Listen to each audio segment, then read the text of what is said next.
לא יאומן!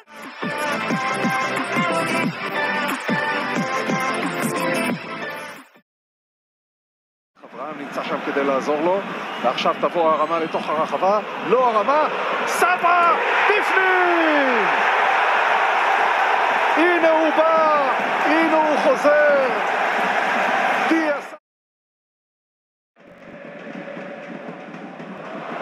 רות אוחנה, איזה יופי! איזה שער ענק!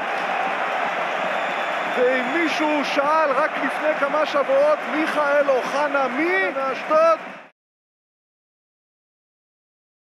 סברינה, כדור טוב לקינדה, זה חייב להיות ה-1-0 של מכבי חיפה. קינדה מפרגן לנאואל שמפקיע את שערו הראשון בישראל. איזה לב רחב יש לגדי קינדה, איזה מלך, ונאואל מודה לו על הפרגון שלה.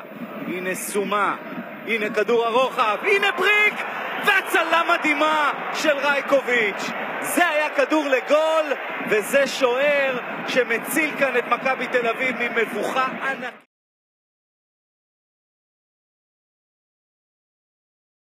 עם כדור ראשון ארוך לכיוונם של בלקמן וקיארטנסון, הם הכתובת, והנה קיארטנסון בתוך הרחבה. האם הוא יעשה את זה?